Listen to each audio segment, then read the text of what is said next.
Hello, good morning students. आशा करता हूं कि आप लोग की पढ़ाई सही चल रही होगी। दिस इज शशिकांत सुमन। हम लोगों ने क्या किया था कि अब तक हम लोग लगभग 3 चैप्टर के सारे एमसीक्यूज को हम लोग कवर किया, जो हमारे बड़े बड़े चैप्टर्स थे जैसे कि ट्रिग्नोमेट्री। ठीक है, इसके हम लोगों ने 150 प्लस क्वेश्चंस किया। जो हमारा पहला क्वेश्चन है, यदि पहला चैप्टर जो है हम लोग का, ठीक है, वास्तविक संख्या, इसको हम लोगों ने कंप्लीट किया। फिर बहुपद के क्वेश्चन को कंप्लीट किया हम लोग, और उसके बाद प्रायिकता के क्वेश्चंस को हम लोगों ने कंप्लीट किया, और संख्यांकिकी के चैप्टर को कंप्लीट किया हम लोग। तो इतने सारे चैप्टर हम लोगों क्या हो चुके हैं, अभी हम लोग कंप्लीट हो चुके हैं। तो आज जो हम लोग का जो चैप्टर है, इस चैप्टर में हम लोग क्या करने वाले हैं कि इस चैप्टर में हम लोग का क्या है कि दो चर वाले रैखिक समीकरण को हम लोग क्या करेंगे, कंप्लीट करेंगे। तो जिस टारगेट की तरफ हम लोग बढ़ रहे हैं, जिस टारगेट को लेकर के हम लोगों ने ये टारगेट किया है कि हम लोग का 95 प्लस मार्क्स आ जाएगा, तो जिस तरह से हम लोग सॉल्व करते जा रहे हैं, हम लोग आशा करते हैं कि क्या हो जाएगा कि हम लोग ये अपने टारगेट को ज़रूर अचीव कर पाएंगे। ठीक है, तो ज़्यादा समय ना लेते हुए हम लोग क्या कर रहे हैं, वीडियो को शुरू करते हैं। तो ये रहा आपके पास 5 क्वेश्चन का सेट है। इसमें भी, इस वाले में भी हम लोग क्या करेंगे कि दो चर वाले रैखिक समीकरण हैं, इसमें भी हम लोग कम से कम हम लोग कोशिश करेंगे कि आप लोग के 100 क्वेश्चंस तो आप लोग कम से कम करवाए जाए। और अगर 100 क्वेश्चन नहीं भी हुए तो हम लोग तो ऑब्जेक्टिव करने के बाद हम लोग क्या करने वाले हैं कि जो भी आपके सैम्पल पेपर है या मॉडल पेपर है आपको लैब के पास जो है, बारी बारी से क्या करेंगे कि एक एक सैम्पल पेपर को हम लोग उठाएंगे, उसको क्या करेंगे, पूरा आपका ऑब्जेक्टिव से लेकर के, ठीक है, सब्जेक्टिव तक का सॉल्यूशन आपको करवाया जाएगा। तो वो सब वीडियो हमारी लंबी हो सकती है, तो उसको हम लोगों ने क्या किया है कि आपको 1 दिसंबर से क्या होगा कि ये इस तरह का आप लोग को पूरा कंप्लीट सॉल्यूशन एक एक सैम्पल पेपर का आपको मिलता चला जाएगा। उसमें क्वेश्चन बैंक्स के भी क्वेश्चंस होंगे। ठीक है, तो हम लोग इस तरह से कंप्लीट करते जाएंगे। तो हम लोग क्या करते हैं कि आज का हमारा पहला क्वेश्चन है कि यदि युगपत समीकरण निकाय अनगिनत हल हो तो वह समीकरण निकाय क्या कहलाता है। देखिए, अगर इस तरह का कोई भी युगपत समीकरण निकाय है, वो अनगिनत हल दे रहा है, तो इस तरह का जो आपका समीकरण निकाय होगा वो आपका आश्रित होगा। तो इसका जो क्वेश्चन का पहला का जो आंसर है, ठीक है, पहला नंबर क्वेश्चन का आंसर क्या हो जाएगा, सी।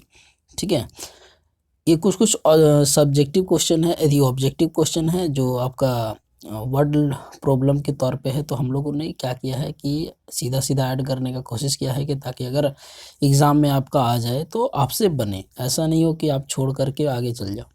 अगला क्वेश्चन है कि दो चर वाले रैखिक समीकरण का आरेख कैसा होगा। ठीक है, तो दो चर वाले रैखिक समीकरण का आरेख बोला है, तो देखिए दो चर वाले हम सॉल्व कर रहे हैं।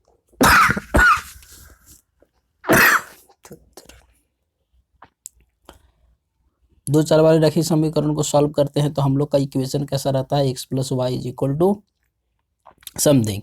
तो इसमें हम लोग देख रहे हैं कि x का जो घात है, ठीक है, x का घात यहाँ भी 1 है, y का घात यहाँ भी 1 है। तो घात जब 1 रहता है, ठीक है, घात जब 1 रहता है तो हम लोग कहते हैं कि इस तरह के समीकरण हमारा क्या कहलाता है, रैखिक समीकरण कहलाता है। तो सिंपल सी बात है कि दो चर वाले रैखिक समीकरण का घात कैसा होगा, सरल रेखा होगा। तो इसका जो आंसर होगा 2 का बी हमारा क्या हो जाएगा, सही आंसर हो जाएगा। अगला क्वेश्चन नंबर 3 जो बोला गया है, रैखिक समीकरण युग्म को हल करने की कितनी बीजीय विधियां हैं। यानी कि अगर रैखिक हम लोग सॉल्व करें तो हम लोग को बीजीय बोला है। ठीक है, तो देखिए हम लोग क्या है कि हम लोग का इस तरह से 3 तरीका है। एक तो हम लोग का जो है उसको हम लोग बोलते हैं ग्राफीय विधि। ठीक है, उसको हम लोग क्या बोलते हैं, ग्राफीय विधि। तो इसमें हम लोग क्या करते हैं, ग्राफ विधि से सॉल्व करते हैं। इसके अलावा हम लोग का 3 विधि है। एक विधि को हम लोग बोलते हैं प्रतिस्थापन विधि।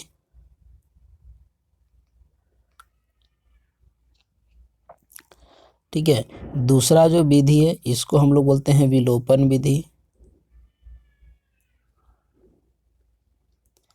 और तीसरा जो विधि है इसको हम लोग बोलते हैं वज्र गुणनखंड विधि।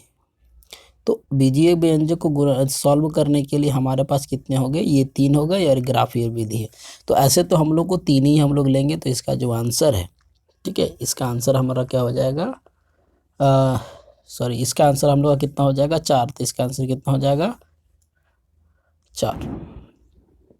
तो सिर्फ अगर बीजीय विधियाँ बोला है क्वेश्चन में, ध्यान से देखिए, यहाँ सिर्फ बीजीय विधियाँ बोला है तो इसका हो जाएगा 3। ठीक है, यहाँ 4 होगा नहीं, तो इसका आंसर क्या हो जाएगा आपका 3। अगला जो क्वेश्चन है बोल रहा है 4 नंबर कि दो चर में समीकरण युग्म के लिए निम्नलिखित में कौन सा कथन असत्य है। तो दो चर युग्म को हम लोग सॉल्व करते हैं तो कौन सा बोल रहा है कि एक हल होना आवश्यक है। तो इसमें क्या बोल रहा है कि कौन सा कथन असत्य है। तो ये जो एक हल होना आवश्यक है ये जरूरी नहीं है इसमें। ठीक है, तो ये वाला आपका क्या है असत्य। तो इसका आंसर ही हम लोग का क्या हो जाएगा ऑप्शन ए।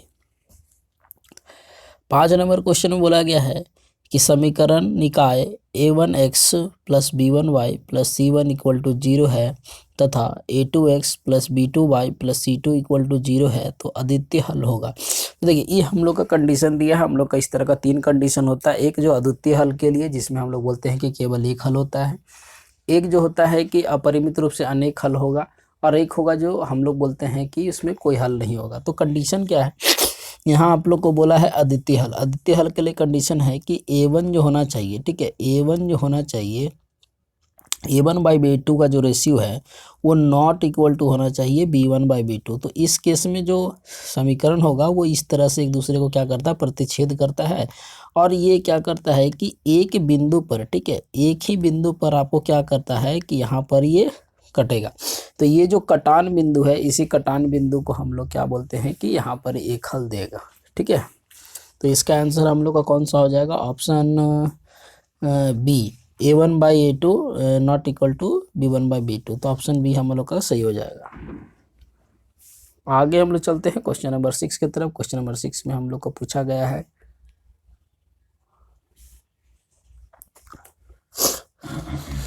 क्वेश्चन नंबर 6 में हम लोग को पूछा है कि समीकरण निकाय इतना के लिए अनगिनत हल होगा। अनगिनत हल के लिए हम लोग के पास कंडीशन क्या है कि a1/, ठीक है, a1/a2 equal to b1/b2 equal to c1/c2। जब इस तरह का कंडीशन हमारा है तो हम लोग क्या बोलते हैं कि वो क्या है अनगिनत हल हमारा देगा। तो ऐसा ऑप्शन हमारा ऑप्शन सी में सिर्फ है, तो ये हम लोग का सही हो जाएगा। क्वेश्चन नंबर 7 में बोला है कि समीकरण निकाय इतना के लिए कोई हल नहीं होगा। तो कोई हल नहीं होने के लिए इसमें जो कंडीशन है, ठीक है, इसका कंडीशन हम लोग का होता है a1/a2 equal to b1/b2 not equal to c1/c2। तो इसके लिए हम लोग का ये होता है, जैसे कि मान लीजिए कि कोई समीकरण है 2x plus 3y equal to 4। अगला है 4x प्लस का 6y इज इक्वल टू यहाँ पर 10 है। तो यहाँ हम देख रहे हैं कि यहाँ 1/2 आता है, यहाँ 1/2 आता है, लेकिन यहाँ आपका कितना आएगा 2/5। तो इस तरह का ये समीकरण को हम लोग क्या बोलते हैं कि कोई हल नहीं होगा, अपरिमित रूप से कोई हल नहीं। ये क्या बोलता है कि इसमें कोई हल नहीं होगा, ये हम लोग का सही आंसर होगा।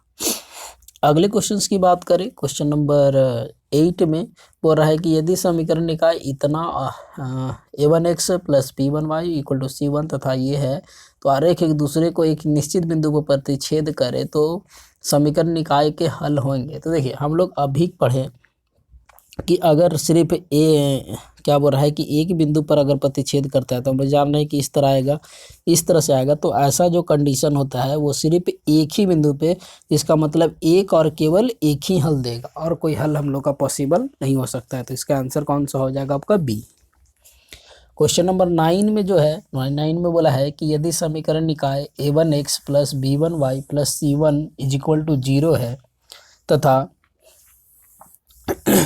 a2x plus b2y plus c2 equal to 0 का आलेख परस्पर समांतर हो तो क्या होगा। तो देखिए अगर इसमें बोला है कि हम लोग को समांतर है तो क्या होगा। तो समांतर के लिए हम लोग कंडीशन क्या देखे हैं कि समांतर के लिए इसका मतलब है कि उसमें कोई हल नहीं होना चाहिए। पहला कंडीशन तो यही, इसका मतलब कि कैसे होगा। तो a1/a2 इक्वल टू b1/b2 होगा, लेकिन नॉट इक्वल टू क्या हो जाएगा c1/c2। ठीक है, जैसे कि ये आपका ग्राफ पेपर है, ठीक है, तो इसमें क्या होगा, एक लाइन इधर से पार किया, इसके जस्ट समांतर से इधर से पार किया, तो ये दोनों लाइन क्या होगा समांतर होता है, ऐसा मतलब कि कोई हल नहीं होगा। तो इसका जो आंसर है, ठीक है, वो हम लोग का क्या हो जाएगा ए। 9 है ना, 9 नंबर क्वेश्चन का ए हमारा जो आंसर है वो सही हो जाएगा। आगे बढ़ते हैं। क्वेश्चंस हम लोग के बहुत हैं, करीब 80 प्लस क्वेश्चंस आपको मिलेंगे आज के सेशन में। तो हम लोग क्या करेंगे कि कोशिश करेंगे कि हम लोग इसको 2 पार्ट में बनाएं, नहीं तो वीडियो बहुत ज़्यादा लंबा हो जाएगा, क्योंकि मैथ्स का सब्जेक्ट्स है और आप लोग को सॉल्व करके भी दिखाना है, तभी आप लोग ज़्यादा से ज़्यादा समझ सकते हो। अगला जो क्वेश्चन है, क्वेश्चन नंबर 10, वो है कि यदि युगपत समीकरण निकाय इतना के आलेख संपाती हो, तो संपाती का मतलब क्या होता है कि आपने एक लाइन ऐसे करके, ये आपका ग्राफ कॉपी है, इस तरह करके एक लाइन खींचा, तो और दूसरा जो लीजिएगा आप, ठीक है, इसमें कलर करके अलग दिखा रहा हूँ, ठीक है, ध्यान से समझिएगा। इसमें जो है दूसरा जो ग्राफ लीजिएगा, अगर इसी के ऊपर आ गया, ठीक है, इसी के ऊपर आना चाहिए, अगर इसी के ऊपर आ गया तो उस चीज़ को हम लोग क्या बोलते हैं, संपाती बोलते हैं, ठीक है। ये हमारा क्या हो जाएगा, संपाती हो जाएगा, ठीक है। तो इस तरह का हम लोग उसको समीकरण निकाय को क्या बोलते हैं हमारा, कि ये क्या करेगा कि अपरिमित रूप से अनेक हल देगा, जैसे कि इस पॉइंट पे भी आंसर देगा, इस पॉइंट पे भी देगा, इस पॉइंट पर, यानी कि हर एक पॉइंट पे क्या देगा, हम लोग को सेम वैल्यू मिलेगा। तो इस तरह को हम लोग बोलते हैं अपरिमित रूप से अनेक हल। अगला जो है क्वेश्चन, क्वेश्चन नंबर आपका 11, कि जिस समीकरण निकाय का द्वितीय हल होता है वह समीकरण निकाय, ठीक है, वह समीकरण निकाय क्या कहलाता है, तो उसको हम लोग क्या बोलते हैं, अविरोधी। अगला 12 नंबर, यदि युगपत निकाय का कोई हल नहीं हो तो वो समीकरण निकाय क्या कहलाता है, उसको हम लोग बोलते हैं विरोधी। मतलब कि कोई हल ही नहीं, कोई मतलब ही नहीं रह रहा उस इक्वेशन का, तो हम लोग उस समीकरण को क्या कर सकते हैं। अगला 13 नंबर में बोला है कि 2x + 3y = 13 है, में x का मान 2 हो तो y के संगत मान क्या होंगे। तो देखिए सिंपल सा क्वेश्चन है, यहाँ पर आपको x का मान दिया है, सीधा सीधा पुट कर दीजिए, तो 2 × 2 प्लस का 3y = कितना हो जाएगा, 13। तो 3y = कितना हो जाएगा, 13 में से 4 गया तो आपका 9, तो y = कितना आ जाएगा, 3। तो 3 हमारा क्या हो जाएगा, सही आंसर होगा, ऑप्शन सी हमारा सही आंसर है। 14 नंबर क्वेश्चंस की बात करें, बोल रहा है कि p के किस मान के लिए समीकरण y का कोई हल नहीं होगा, यानी कि p का हम क्या वैल्यू रखेंगे कि इसमें कोई हल नहीं होना चाहिए। तो देखिए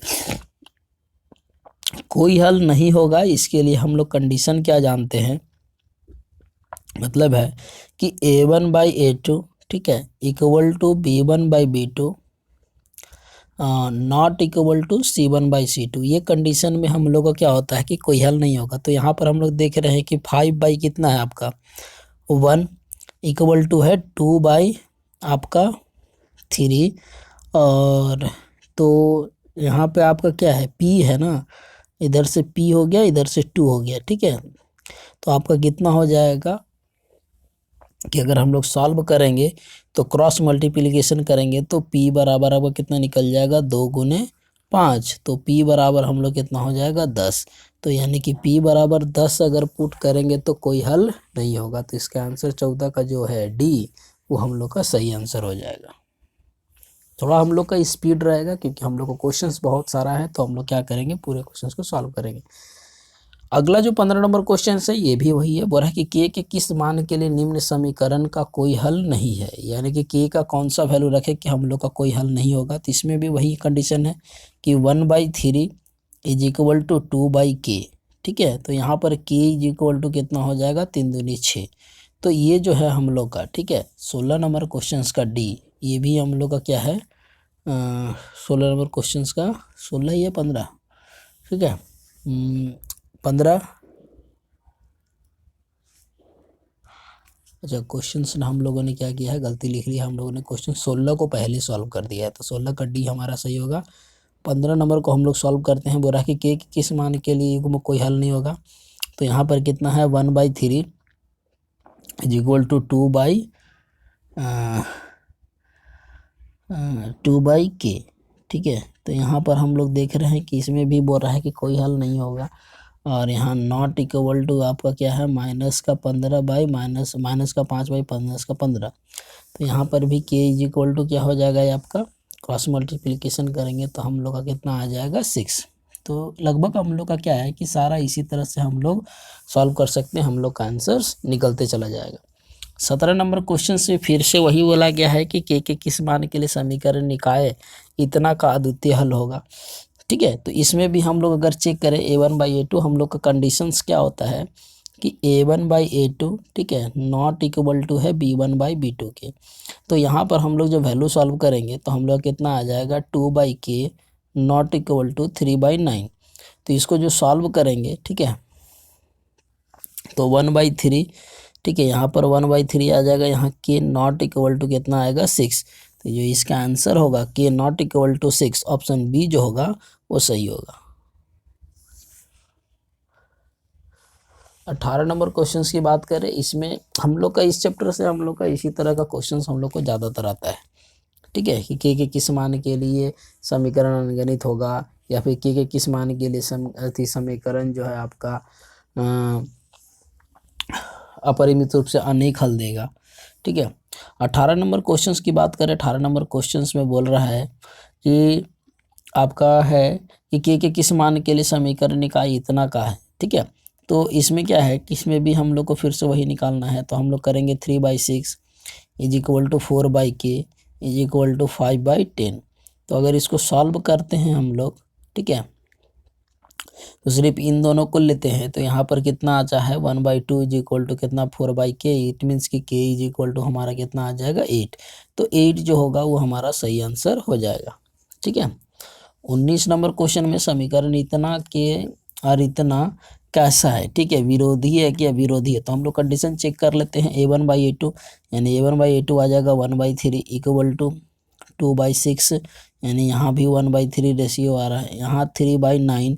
तो यहाँ भी देख रहे हैं कि 1/3 आ रहा है। तो तीनों क्या है आपका आश्रित है। ठीक है, तीनों 1/3 है, मतलब कि सेम है। तो ये क्या हो जाएगा आश्रित हो जाएगा। तो सी जो होगा वो सही होगा।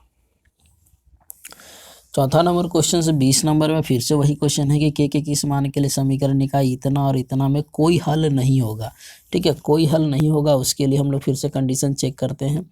इसके लिए कंडीशन तो हम लोग जानते ही हैं कि a1/a2 इक्वल होना चाहिए b1/b2 के, बट नॉट इक्वल होना चाहिए c1/c2 के। तो ऐसा कंडीशन क्या हो रहा है कि 1/5 इज इक्वल टू हो जा रहा है 2/k और नॉट इक्वल टू हो जा रहा है आपका 1/-7 के। ठीक है, 1/-7। तो इसको अगर हम लोग सॉल्व करते हैं यहाँ पे, ठीक है, तो 1/5 इज इक्वल टू आपका आ रहा है 2/k। तो k इज इक्वल टू कितना आ रहा है 10। तो k इक्वल टू 10 के लिए आपका क्या हो जाएगा आंसर सही हो जाएगा। तो इसका जो आंसर है 20 नंबर का वो 20 का डी जो है वो सही हो जाएगा। ठीक है, क्वेश्चन नंबर 21 की अगर हम लोग बात करते हैं, क्वेश्चन नंबर 21 में फिर से वही क्वेश्चन है कि के किस मान के लिए समीकरण इतना का संपाती होगा। ठीक है, संपाती मतलब एक दूसरे पर होगा। तो इसको जो सॉल्व करेंगे इसका भी क्या होगा आपका 1, ठीक है, 1/2 इज इक्वल टू आपका कितना हो जाएगा 2/k इज इक्वल टू हो जाएगा -7/-14। तो यहाँ सॉल्व करेंगे तो k इज इक्वल टू कितना आ रहा है 4। तो जो डी आंसर है, सॉरी जो सी आंसर है k इज इक्वल टू 4, वो हम लोग का क्या हो जाएगा सही आंसर हो जाएगा। तो 21 नंबर का आपका 4 सही हो जाएगा।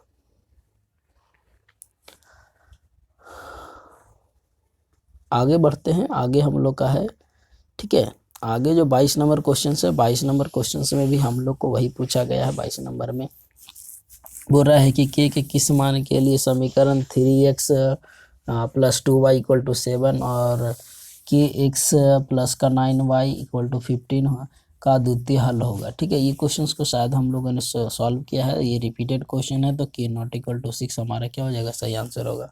23 नंबर में k का किस मान के लिए इतना और इतना का अनगिनत हल होगा। अनगिनत हलों के लिए सॉल्व कीजिए। 3/6 इज इक्वल टू कितना बोला है 6/k इक्वल टू कितना होगा आपका -5/-10। अनगिनत हल के लिए तीनों इक्वल है। तो यहाँ पर हम लोग सॉल्व करेंगे तो क्या हो जाएगा k इज इक्वल टू आपका कितना आ जाएगा कितना नंबर हम लोग क्वेश्चन सॉल्व कर रहे हैं 23 नंबर। तो यहाँ पर आपका 4 आता है। ठीक है, तो आपका ये कट जाएगा 2 बार में, तो आपका हो जाएगा 4 × 2 यानी कि 8 हमारा सही आंसर हो जाएगा 23 नंबर के लिए सी। 24 नंबर भी बोल रहा है कि इतना इतना में x का मान क्या ज्ञात कीजिए। ठीक है, तो हम लोग का जो क्वेश्चन है इसमें बोला x = 5। तो 5 + 2y = कितना हो गया 9 तो 2y इज इक्वल टू कितना हो गया 9 - 5 यानी कि 4। तो y इज इक्वल टू कितना आ गया 4/2 यानी कि 2। तो ये हम लोग का 2 जो आंसर है ऑप्शन ए 24 का, ये हम लोग का सही आंसर हो जाएगा। 25 नंबर क्वेश्चन हम लोग 25 नंबर क्वेश्चन पे हम लोग क्या कर चुके हैं, एकदम पहुंच चुके हैं। हम लोग क्या करेंगे, हम सॉल्व करते चले जाएंगे ताकि हम लोग का क्या हो जाएगा, ज़्यादा से ज़्यादा क्वेश्चंस को हम लोग कवर कर सकें। 25 नंबर क्वेश्चन है कि यदि समीकरण इतना, ठीक है, 5x - 3 में x का मान अगर 1 हो तो y का मान क्या होगा। इसमें भी पुट कीजिए 5 × 1, ठीक है, माइनस का 3y इक्वल टू 2। तो माइनस का 3y इक्वल टू कितना हो जाएगा 2 - 5। तो माइनस का 3y इक्वल टू हो जाएगा माइनस का 3, माइनस माइनस कट गया तो y इक्वल टू कितना हो जाएगा 3/3। तो काटेंगे तो 1, तो y का वैल्यू कितना आ गया 1। तो y का वैल्यू 1 जो है वो ऑप्शन बी में है। 25 का बी हमारा क्या हो जाएगा, सही हो जाएगा। ठीक है, तो ये 26 नंबर क्वेश्चन हम लोग सॉल्व करते हैं। 26 नंबर क्वेश्चन क्या है, समीकरण इतना और इतना में x का मान विलोपन से प्राप्त करने पर क्या होगा। ठीक है, तो ये विलोपन से ये हम लोग का थोड़ा सा लंबा सॉल्यूशन है, तो इसको हम लोग क्या करेंगे, यहाँ पर हम लोग सॉल्व करते हैं। ठीक है, आराम से देखते रहिए आप लोग, हम लोग पूरा क्वेश्चन को सॉल्व करेंगे। देखिए, विलोपन विधि से क्वेश्चन सॉल्व करने का सबसे अच्छा उपाय है कि आप कीजिए कि किसी एक को सेम कीजिए, या तो x को सेम कीजिए या तो y को सेम कीजिए। सेम करने के बाद आपको क्या करना है कि उसमें से आपको क्या करना है कि सीधा एक को कट कर दीजिए। तो जो हम लोग का इक्वेशन है मैं लिख रहा हूँ, जैसे कि 2x माइनस का 3y, ठीक है, इक्वल टू 0, एक इक्वेशन ये है। दूसरा इक्वेशन है 7x माइनस का 5y इक्वल टू 11। अब हम लोग को ये डिपेंड कर रहा है कि हम लोग x वाला को सेम करें या फिर y वाला को सेम करें। ठीक है, तो यहाँ पर हम लोग क्या करेंगे कि सीधा सीधा y वाला को सेम कर देंगे। तो सेम करने के लिए आपको क्या करना होगा कि सेम ऐसे नंबर से मल्टीप्लाई करना होगा कि जिसमें y का वैल्यू सेम आ जाए। तो जैसे कि इसको हम लोग यहाँ लिखेंगे 7x minus 5y equal to 11। तो इसमें अगर हमको y को सेम करना है तो इसको हम लोग 3 से मल्टीप्लाई करेंगे। ठीक है, और इस इक्वेशन में हम लोग क्या करेंगे 2 से मल्टीप्लाई करेंगे। तो जो हम लोग का इक्वेशन हो जाएगा, ठीक है, हम लोग का जो इक्वेशन बनेगा, नया वाला इक्वेशन हम लोग का क्या बनेगा, जैसे यहाँ 2 से मल्टीप्लाई करेंगे तो यहाँ हो जाएगा 4x, यहाँ 2 से मल्टीप्लाई किए तो आ जाएगा आपका, सॉरी, यहाँ 5 से मल्टीप्लाई हम लोग को करना होगा। ठीक है, ये हम लोग का थोड़ा गलत हो गया। यहाँ पर हम लोग क्या करेंगे 5 से मल्टीप्लाई करेंगे, तो 5 से मल्टीप्लाई करेंगे तो यहाँ पर कितना हो जाएगा 10x, यहाँ पर हो जाएगा 15y इक्वल टू 0। यहाँ पर क्या हो जाएगा 7×21x और 5 माइनस का 15 इक्वल टू 33 हो जाएगा। तो यहाँ साइन चेंज करेंगे, माइनस ये हो जाएगा प्लस, ये हो जाएगा माइनस, तो ये हो गया ख़त्म। तो यहाँ पर कितना हो जाएगा माइनस का 11x और बराबर हो जाएगा माइनस का 33। तो हम लोग का x बराबर कितना हो जाएगा 33/11। तो यहाँ काटेंगे तो x का वैल्यू हम लोग का 3 निकलेगा। तो इस तरह करके हम लोग का क्या हो जाएगा x और y का हम लोग वैल्यू को निकाल सकते हैं। ठीक है, तो इसमें हम लोग का शायद रिलेशनशिप पूछ रहा है कि y का मान विलोपन से प्राप्त करने पर y के समीकरण प्राप्त करें। समीकरण प्राप्त करना है तो हम लोग को सीधा सीधा यहाँ पर क्या दिया है, यहाँ आगे इतना नोट कर चुके हैं। तो यहाँ पर क्वेश्चन में जो दिया है कि 2x बराबर 3y, तो y बराबर आपका कितना हो जाएगा, y बराबर आपका हो जाएगा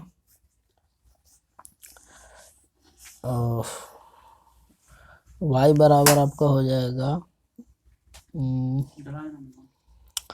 2x, ठीक है, बाई 3। तो यहाँ पर आप क्या कीजिए कि वैल्यू डाल लीजिए, वैल्यू डाल करके आप क्या कर सकते हो, सॉल्व कर सकते हो। ठीक है।